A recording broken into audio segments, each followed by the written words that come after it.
Dear students, in this session we are going to discuss about a beautiful concept, Bernoulli's equation. For this I am taking a flow tube like this. The tube is having different cross-sectional area A1 and A2.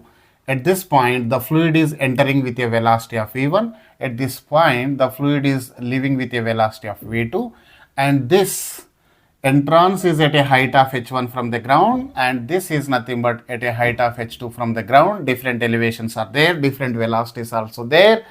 And see here, as the area of cross section, from equation of continuity, velocity is inversely proportional to area. As area of cross section is less here, velocity is more, and here area of cross section is more, so that velocity is less. And a velocity at point A1, velocity V1 is greater than V2.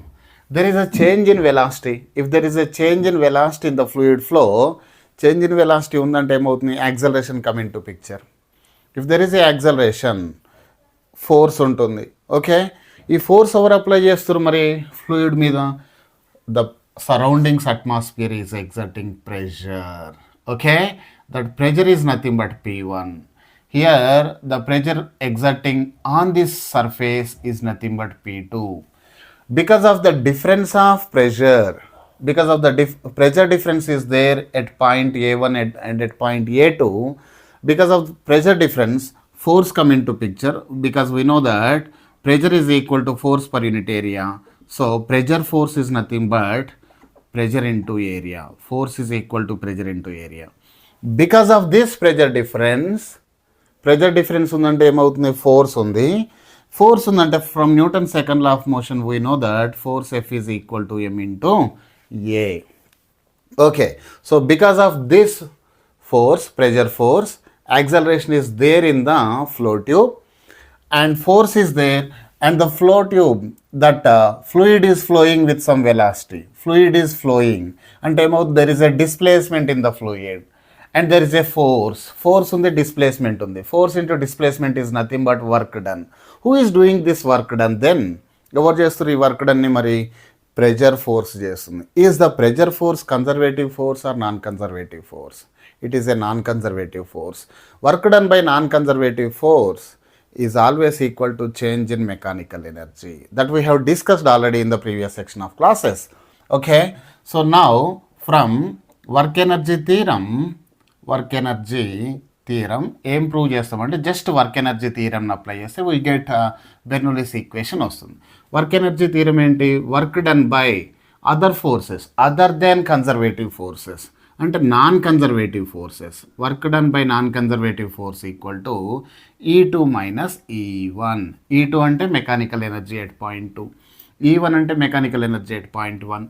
Mechanical energy is nothing, total mechanical energy అంటే it is sum of potential energy and kinetic energy minus sum of potential energy and kinetic energy. U1 plus K1, sorry E2 అంటే sum of potential energy and kinetic energy U2 plus K2 minus E1 అంటే ఏంది? It is also sum of potential energy and kinetic energy at first point. Okay, now U2 minus U1 plus ఇంకేమొస్తుంది? K2 minus K1.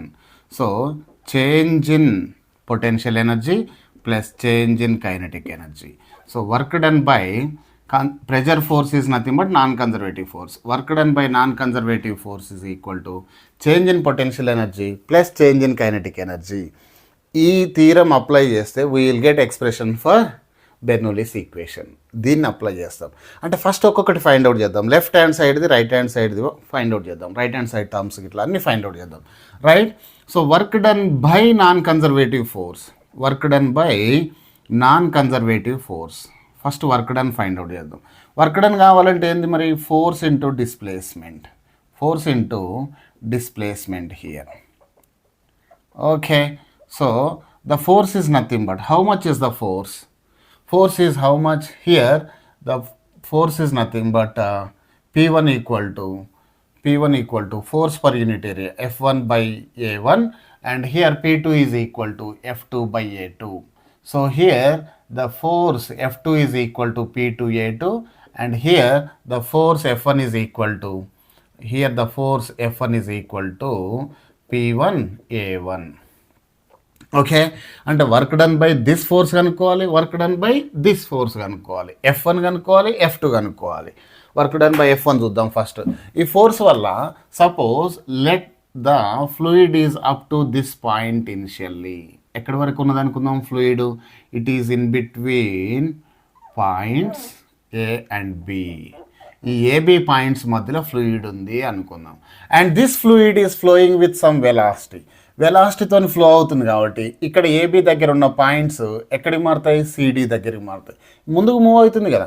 Let us consider, పొద్దున చెప్పిన already ఇంతకుముందు క్లాస్లో, ఇది ఒక object అనుకుందాం. ఇది ముందుకు మూవ్ అవుతుందంటే ఏమవుతుంది? లెఫ్ట్ రేర్ ఎండ్, వెనక ఉన్న ఎండ్ ముందుకు మూవ్ అవుతుంది, ముందున్న ఎండ్ కూడా ముందుకు మూవ్ అవుతుంది. As a whole the system is moving like this. Initially ఇట్లా ఉన్నది అనుకుందాము. ఇట్లా ఉందనుకుంటే after moving some up to some distance వెనకది ఏమవుతుంది? ముందలకి ఇక్కడికి వస్తుంది. ఇక్కడ ఉన్నది ఆల్రెడీ ఇక్కడ ఉన్నది ఏమవుతుంది? ఇంకొంచెం ముందుకు వస్తుంది. Isn't it right? సో ఇక్కడున్న fluid element it will be moving like this. So ఇక్కడ ఏ టు సికి వస్తుంది అనుకుందాం, ఇక్కడ బి టు డికి వస్తుంది అనుకుందాం. ఓకే, నా in a delta T time interval ఎంత డిస్టెన్స్ మూవ్ అవుతుంది ఇది? In delta T time interval we discussed already in the morning. Distance is nothing but velocity in to time. Distance ఎంత మరి? Velocity ఎంత మరి? ఇక్కడ v1, టైమ్ ఇంటర్వెల్ ఎంత? Delta T. మరి ఇక్కడ డిస్టెన్స్ ఎంత మూవ్ అవుతున్నట్టు? ఇది v2 డెల్టా టీ. ఓకే, నా work done is nothing but force into displacement. ఇక్కడ ఫోర్స్ ఉన్నది, ఇక్కడ కూడా ఫోర్స్ ఉన్నది. ఇక్కడ చూడండి ఫోర్స్ ఏమి ఈ డైరెక్షన్లో ఉన్నది and displacement is also in the same direction. Okay, force and displacement same direction ఉన్నాయి కాబట్టి సో ఇక్కడ work done due to force F1 due to F1 force కనుక్కుంటున్నా. Force F1 into displacement is how much? v1 delta T. v1 delta T. What is the angle between force and displacement here? Force ఇదే డైరెక్షన్లో ఉంది, displacement is also in the same direction. So cos 0 is nothing but 1. రెండు same డైరెక్షన్లో ఉన్నాయి కాబట్టి cos 0 is nothing but 1. So F1 బదులు ఏమని రాయొచ్చు ఇక్కడ మరి? P1 A1 అని రాస్తున్నాను నేను ఇక్కడ. P1 A1 V1 delta tea. P1 A1 F1 బదులు V1 డెల్టా టీకి V1 డెల్టా టీ అట్నే రాసేసిన ఇక్కడ. సో నౌ ఇక్కడ ఏమవుతుంది చూడండి, P1 into this area into length is nothing but volume delta V అని రాసుకుంటున్నాను ఇక్కడ. Okay, next work done due to F2 force is nothing but force F2 into displacement V2 delta T. ఇక్కడ displacement force ఎటు పని చేస్తుంది చూడండి, ఈ డైరెక్షన్లో పనిచేస్తుంది, లెఫ్ట్ సైడ్. డిస్ప్లేస్మెంట్ ఎటు ఉంది? రైట్ సైడ్ ఉంది. యాంగిల్ బిట్వీన్ ఏమెంత? 180. So FD cos theta, work done equal to FD cos theta ఫామ్లో రాసిన ఇక్కడ. సో అంటే ఏమవుతుంది? Minus cos 180 is nothing but -1 into F2 బదులు ఏం రాయొచ్చండి మనం? P2 A2 into V2 delta టీకి V2 డెల్టా టీ అట్నే రాసేసిన ఇక్కడ. So area into distance is nothing but volume. So ఏమొస్తుంది మనకి ఇక్కడ? Minus P2 into A2 V2 delta tea. Area into length is nothing but volume. Sir మరి ఇక్కడ వాల్యూమ్ని delta వీతో రాసిర్రు, ఇక్కడ కూడా డెల్టా వీతో రాసిర్రు అంటే the amount of volume that enters equal to amount of volume that leaves. ఇక్కడ ట్యూబ్లోకి 1 litre enter అయిందంటే tube బయట నుంచి కూడా ఎంత పోతుంది? 1 లీటర్ బయటికి పోతుంది. Okay, the volume is conservative. Right, next ఇక్కడ ఏం చేస్తున్నాం మరి? నాకు ఇప్పుడు work done due to force F1 వచ్చింది, work done due to force F2 వచ్చింది. నాకేం కావాలి? ఇక్కడ నెట్ ఫోర్స్ కావాలి, టోటల్ ఫోర్స్ కావాలి. So work done due to 2 forces, total work done due to 2 forces is equal to ఇది plus ఇది sum చేయండి. ఏమవుతుంది అప్పుడు? P1 delta v minus P2 delta v. That is nothing but P1 minus P2 into delta v. Let us consider this is equation number 1. Net work done వచ్చేసింది అంటే ఈక్వేషన్కి left hand side వచ్చేసింది. Right hand side 2 terms ఉన్నాయి. ఒక్కొక్క term చూద్దాం. మరి ఇక్కడ first term చూద్దాం. చేంజ్ ఇన్ పొటెన్షియల్ ఎనర్జీ కనుక్కుంటాను నేను. Change in potential energy. change in potential energy. So an expression for change in potential energy is nothing but mg into h2 minus h1. Final potential energy ఏమో mgh2, initial potential energy ఏమో mgh1. Final minus initial change అంటే mgh2 minus mgh1. mg common ఉంది కాబట్టి mg into h2 minus h1 అని రాసుకున్నాం. ఇక్కడ మనం మాస్ని ఏమని రాసుకోవచ్చు మరి, డెన్సిటీ ఇంటూ వాల్యూమ్ అని రాసుకోవచ్చు. So volume that enters is nothing but delta V. మాస్ని డెన్సిటీ ఇంటూ వాల్యూమ్ అని రాసుకున్నా, ఇంటూ జీకి జీ అట్నే పెట్టినా, into h2 minus h1. Let us consider equation number 2. Okay, this is equation number A అనుకుంటున్నాం. Right, now I am going to find change in kinetic energy. Change in kinetic energy. Second term కనుక్కోబోతున్నా. Right hand side లో ఉన్న second term change in kinetic energy. So change in kinetic energy is equal to final kinetic energy minus initial kinetic energy, that is half m v2 square minus half m v1 square. So here half M common తీస్తే v2 square minus v1 square ఉంటుంది. Half ఎం అంటే ఏంది మరి, density into volume into v2 square minus v1 square. So consider this is equation number 3. So ఇప్పుడు చూడండి, total work done వచ్చింది, change in potential energy వచ్చింది, and also we got change in potential kinetic energy. Substitute equation number 1, 2 and 3 in equation A. Okay, substitute 1, 2 and 3 in equation A. ఏలో substitute చేస్తే ఏమొస్తుందో చూద్దామా. Right, so p1 minus p2 into delta we is equal to, right hand side change in potential energy ఉంది. So right hand side rho delta V into G into h2 minus h1 plus half rho delta V into v2 square minus v1 square. Okay, ఇందులో delta V ఉంది, ఇందులో delta V ఉంది, common తీయండి. So p1 minus p2 into delta we is equal to, delta v common తీస్తే ఇంకేముంటుంది, rho g h two minus rho g h one ఉంటుంది. Okay, plus ఇక్కడ చూడండి డెల్టా విని కామన్ తీసిన, ఇక్కడ ఇంకేముంటుంది, half rho v2 square, half rho v2 square minus half rho v1 square, half rho v1 square. Okay, delta v and delta v get cancels. I will get p1, ఇక్కడ negative terms అన్నీ ఇటు తీసుకురండి. Okay, దీన్ని తీసుకొస్తున్నా, తర్వాత దీన్ని తీసుకొస్తున్నా, half rho v1 స్క్వేర్ని ఇటు తీసుకురండి, p1 plus half rho v1 square plus ఈ రోజీ h1ని కూడా ఇటు తీసుకురండి, rho g h1 is equal to minus p2ని రైట్ సైడ్ తీసుకురండి, p2 plus half rho v2 square plus rho g h2. So total అయిపోయింది. ఇక్కడ చూడండి, right hand side left hand side సిమిలర్గా ఉన్నాయా లేవా terms, p1 plus half rho v1 square plus rho g h1 ఈక్వల్ టు p2 plus half rho v2 square plus rho g h2.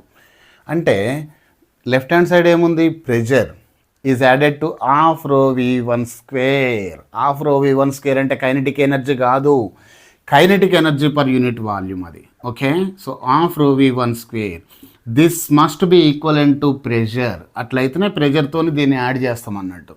Okay, half rho v1 square అంటే half రో అంటే ఏంది, డెన్సిటీని ఏమని రాసుకోవచ్చు, మాస్ పర్ యూనిట్ వాల్యూమ్ అని రాసుకోవచ్చు కదా, ఇంటూ v1 స్క్వేర్. ఇక్కడ చూడండి ఏమున్నదో, హాఫ్ ఎం v1 స్క్వేర్, ఇది kinetic energy. Now kinetic energy divided by volume ఉన్నది ఇక్కడ. So half rho v1 square is nothing but kinetic energy per unit volume. Similarly rho GH అంటే ఏందో చూద్దామా. Rho అంటే ఏంది, density, mass per unit volume into G into h. Rho GH అంటే ఏంది మరి, పొటెన్షియల్ ఎనర్జీ.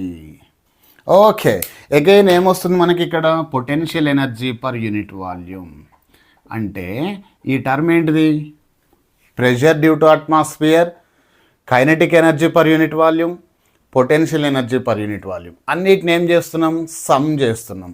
ఓకే, ఫైనల్గా ఇక్కడ p1 plus half rho v1 square plus రో gh1 ఈక్వల్ టు p2 plus half rho v2 square plus రో gh2 అని ఉంది. ఫైనల్గా ఏం చేస్తున్నాం అంటే p ప్లస్ హాఫ్ రో v స్క్వేర్ ప్లస్ రో gh is equal to constant. Constant అని రాస్తున్నా. అంటే ఇప్పుడు బెర్నౌల్లి ప్రిన్సిపల్ని ఎలా డిఫైన్ చేస్తాం, డెఫినేషన్ ఎట్లా రాస్తామంటే we are discussing this for an ideal fluid. Ideal ఫ్లూయిడ్కి డిస్కస్ చేస్తున్నాం కాబట్టి ఫర్ అన్ ఐడియల్ ఫ్లూయిడ్కి ద సమ్ ఆఫ్ ఈ అన్నిటిని ఏం చేస్తున్నాం 1 2 3 ఈ 3 టర్మ్స్ని సమ్ చేస్తున్నాం, యాడ్ చేస్తున్నాం. ద సమ్ ఆఫ్ పి ఏంటిది నాన్న, pressure due to atmosphere. The sum of pressure due to atmosphere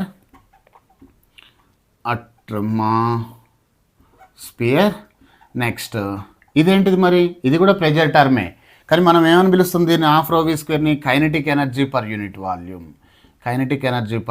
volume. And third term ఏంటిది రో జీహెచ్, అంటే ఇది కూడా ప్రెజర్ టర్మే ఈక్వలెంట్ టు, బట్ దీన్ని ఏమని పిలుస్తాం మనం potential energy per unit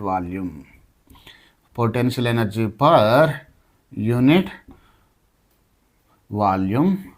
remains ఏంటిది, రిమైన్స్ రైట్ హ్యాండ్ సైడ్ ఏమున్నది constant.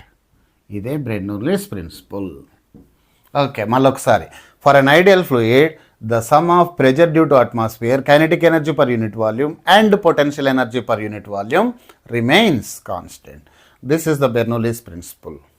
Okay, so now we are going to see the applications of this one.